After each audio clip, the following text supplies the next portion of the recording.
नमस्कार, मैं चेनाराम महला, असिस्टेंट प्रोफेसर राजनीति विज्ञान, राजकीय बांगड़ महाविद्यालय डीडोना से। आज हम बीए तृतीय वर्ष में पाश्चात्य प्रतिनिधि राजनीति विचारकों के अंतर्गत समझौतावादी विचारक जॉन लॉक के संपत्ति संबंधी विचार पर चर्चा करेंगे। जॉन लॉक, जिनका अक्सर हॉब्स और रूसो के साथ में समझौतावादी जो विचारधारा है उसमें नाम लिया जाता है, लेकिन जॉन लॉक ने समझौतावादी सिद्धांत के साथ साथ प्राकृतिक अधिकार और कानूनों के बारे में जो जानकारी साझा की है, जो उनकी सोच उन्होंने दिखाई है कि मनुष्य को जन्म से ही कुछ अधिकार होते हैं और कुछ प्राकृतिक कानून होते हैं जो प्रकृति के द्वारा विद्यमान होते हैं, उनके बारे में भी जो उनके विचार हैं, जिनकी वजह से आगे चल कर के जॉन लॉक को उदारवाद का जनक कहा गया। उनको उनके जो व्यक्तिवादी सोच है उसके कारण जॉन लॉक व्यक्तिवादी विचारक भी माना जाता है। तो उसका सबसे बड़ा कारण है कि जॉन लॉक के जो प्राकृतिक अधिकार और उसमें संपत्ति संबंधी विचार, आज हम संपत्ति संबंधी विचारों के बारे में ही चर्चा करेंगे। तो सबसे पहले देखते हैं, राजनीतिक दर्शन में जॉन लॉक को हॉब्स और रूसो के साथ में समझौतावादी विचारक के रूप में जाना जाता है, लेकिन जॉन लॉक ने समझौता सिद्धांत के साथ साथ प्राकृतिक अधिकार, प्राकृतिक कानून और व्यक्तिगत संपत्ति को भी महत्व दिया है। तो ये समझौतावादी विचारक तो है ही है जिनका ये मानना है कि राज्य नामक जो संस्था है, उस संस्था का जो निर्माण होता है, वो संस्था कैसे अस्तित्व में आती है, तो मनुष्यों ने मिलकर के जो समझौता किया है उसी की वजह से राज्य अस्तित्व में आता है। तो वो है समझौतावादी विचारधारा। अब उसके साथ साथ में जॉन लॉक किस प्रकार हॉब्स और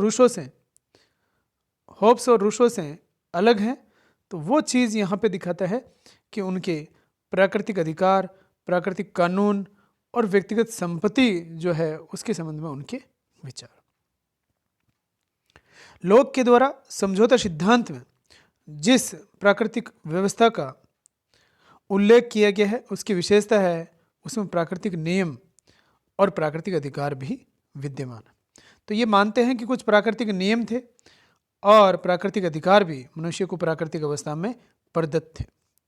प्राकृतिक नियम तो यह था कि तुम दूसरों के साथ, लोग कहते हैं, जॉन लॉक ने यह कहा है कि तुम दूसरों के साथ वही बर्ताव करो जिसकी तुम दूसरों से अपने प्रति आशा करते हो।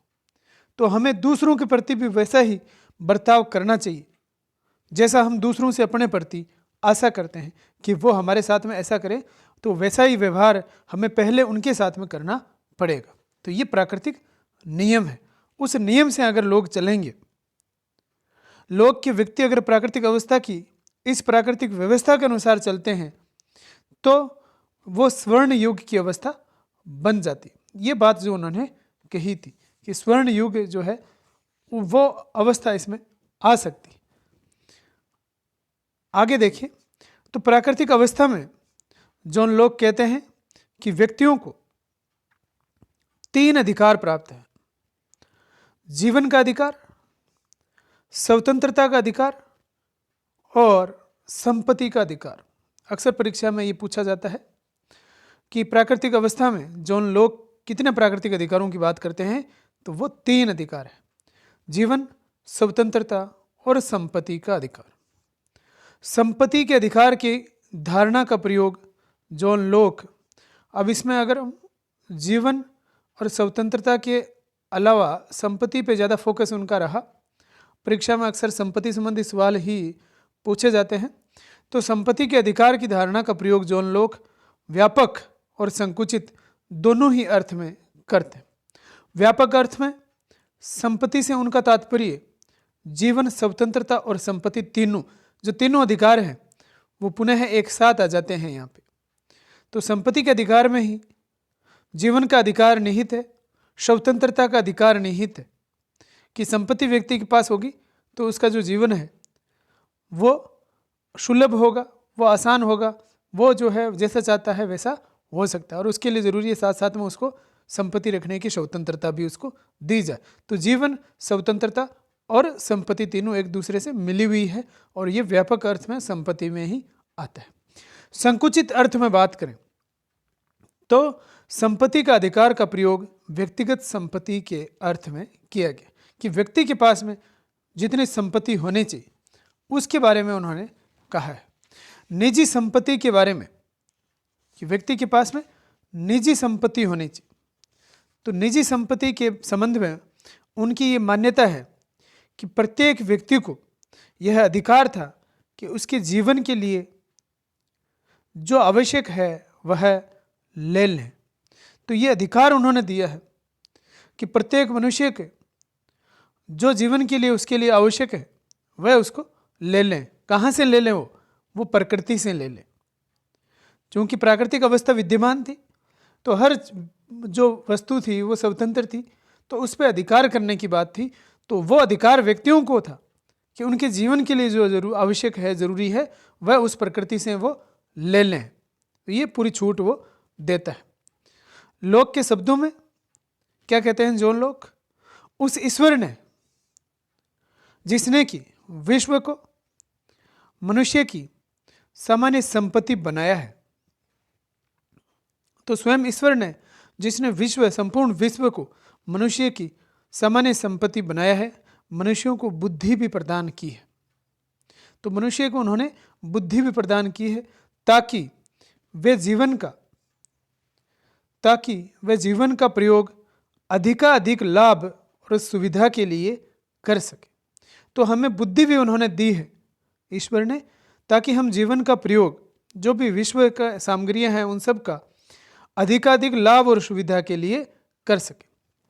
यद्यपि संसार में उत्पन्न होने वाले, जो संसार में पैदा होने वाले जो फल और पशु है, मानव जाति की सामान्य संपत्ति होते हैं, वो मानव जाति की सामान्य संपत्ति होते हैं और किसी भी व्यक्ति का उन पर एकाकी निजी अधिकार नहीं होता।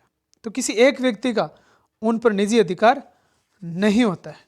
तथापि प्रकृति की जिन वस्तुओं को वह अलग कर देता है, तो एक व्यक्ति का वैसे तो फल और पशु इन सब पर एकाकी अकेले का उसका निजी अधिकार नहीं है, फिर भी प्रकृति की जिन वस्तुओं को वह अलग कर देता है, तो जिन वस्तुओं को वो ले वाली बात जो आई उसने उनको अलग कर दिया और जिनके साथ वह अब उन वस्तुओं के साथ वह निजी वस्तु श्रम का सम्मिश्रण कर दे।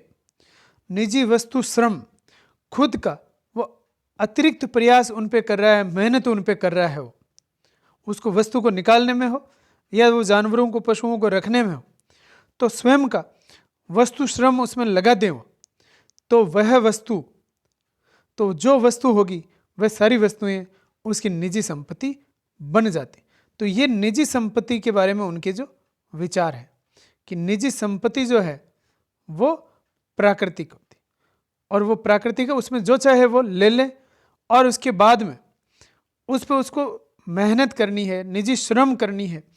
वो अगर निजी श्रम करता है तो वो उसकी निजी संपत्ति बन जाती है।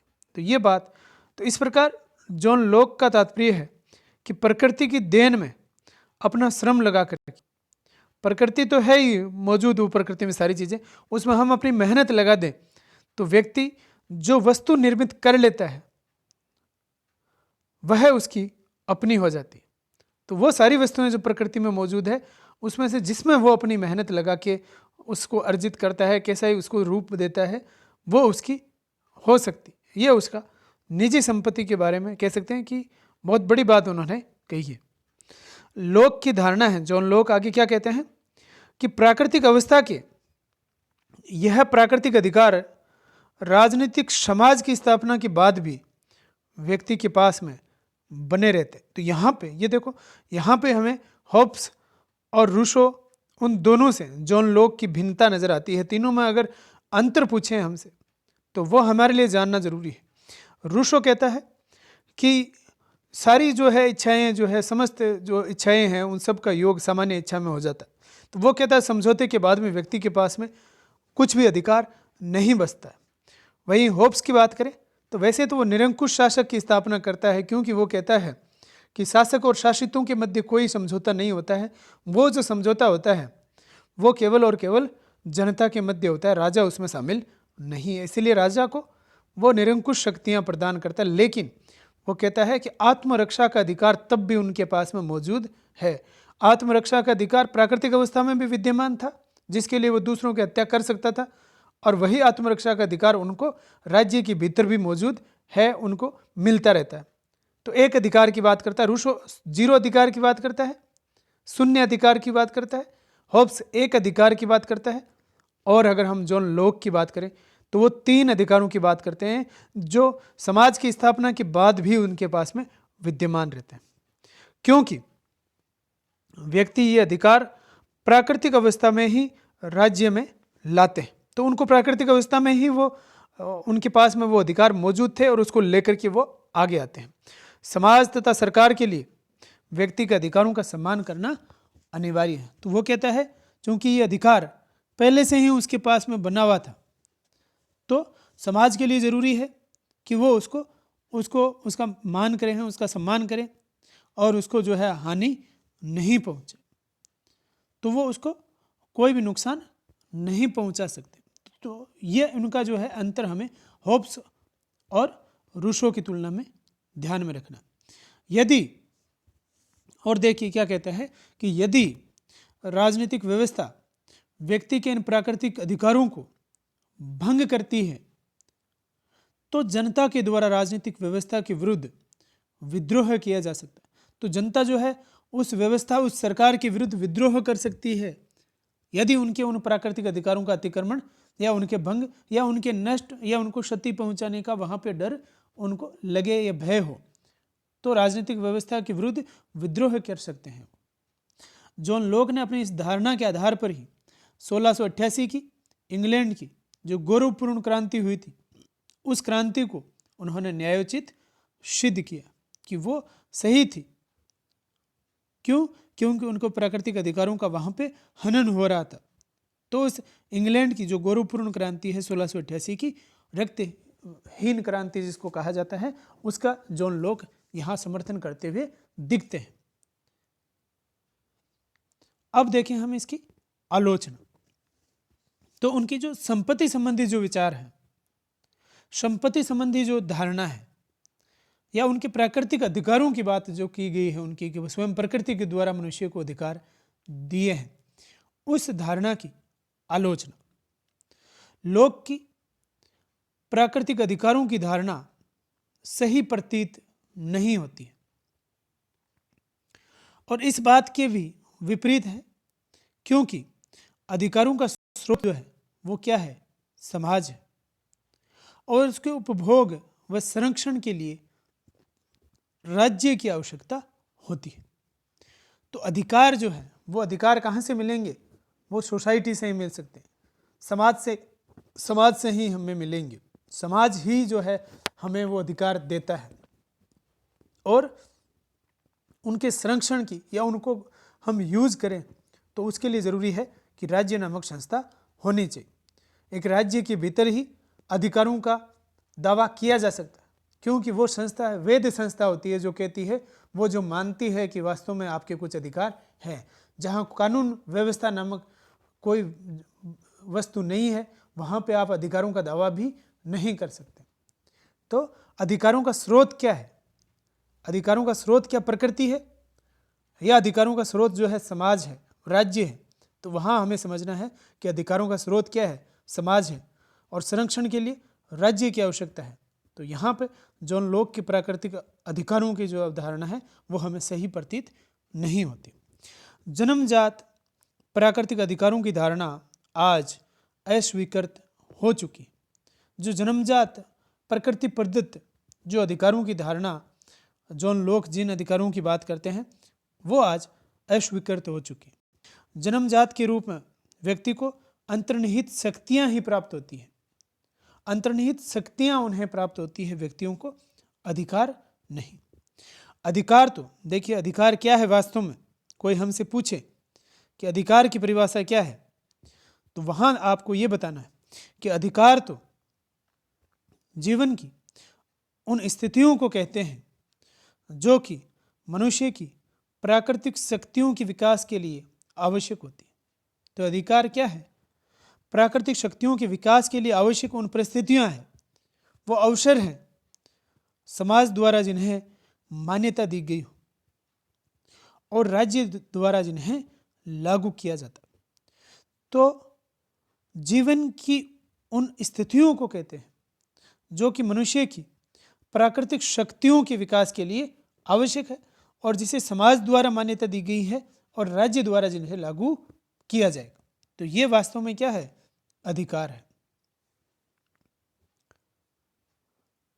लोक का अधिकारों के साथ साथ में निजी संपत्ति संबंधी विचार भी अस्पष्ट और असंगठित है।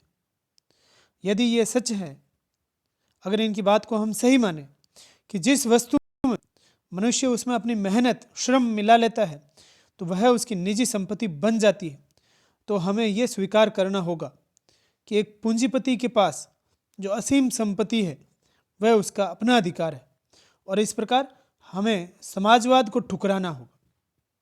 तो अगर हम निजी संबंधी जो संपत्ति संबंधी उनके विचार हम मान लें कि मनुष्य की विवेकशीलता में विश्वास करें हम कि जो व्यक्ति ज़्यादा बुद्धिमान है, जिसने ज़्यादा मेहनत की है, उसके पास में ज़्यादा संपत्ति होगी, तो फिर वहाँ पे हम समाजवाद कभी भी लागू नहीं कर सकते।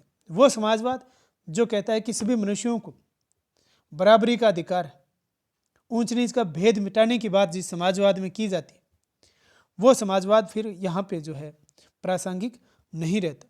तो हमें इस सोच को हम सही नहीं मान सकते कि अपनी मेहनत से या अपने जो है वो बुद्धि से एक व्यक्ति जो है बहुत ज़्यादा धनवान बन सकता है और दूसरे सारे लोग जो हैं वो श्रमिक ही रहेंगे या मजदूर ही रहेंगे। तो ये जो विचार है वो सही प्रतीत नहीं होता समाजवाद के दृष्टिकोण से। वो समाजवाद जो सभी व्यक्तियों की बराबरी की बात करता है। तो ये थी आलोचना।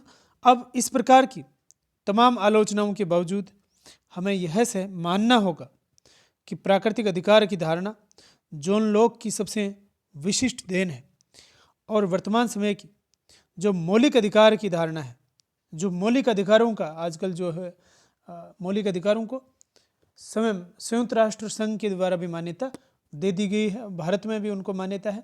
तो मौलिक अधिकार जो प्राकृतिक अधिकार के समान ही माने जा सकते हैं। तो वो जॉन लॉक की जो प्राकृतिक अधिकार के सिद्धांत है उसको वो मान्यता देता हुआ कहीं न कहीं हमें प्रतीत होता है। तो इसका मतलब कि जॉन लॉक की जो प्राकृतिक अधिकारों की अवधारणा थी वो पूर्णतया गलत नहीं थी। जो आज जो मौलिक अधिकार के रूप में जो अधिकार मनुष्य को दिए जाते हैं, स्वयं वो उसके वो किसी भी स्टेट में, किसी भी देश में, कहीं दुनिया के किसी भी कोने में जन्म लेता है तो उसको जन्म के साथ ही कुछ अधिकार जो है वो प्रदत्त हो जाते हैं, जीवन जीने का अधिकार जिसमें हम लें। तो वो ऐसे अधिकार तो कहीं ना कहीं हम मान सकते हैं कि उन अधिकारों की जो सोच है उस सोच को विकसित करने का श्रेय जो है वो किसको जाता है? जॉन लॉक को जाता है। तो ये था जॉन लॉक के संपत्ति संबंधी विचार, जॉन लॉक के प्राकृतिक अधिकार संबंधी विचार, जॉन लॉक के प्राकृतिक अधिकारों के साथ साथ में प्राकृतिक नियम संबंधी विचार। तो जॉन लॉक के संपत्ति संबंधी विचार। धन्यवाद।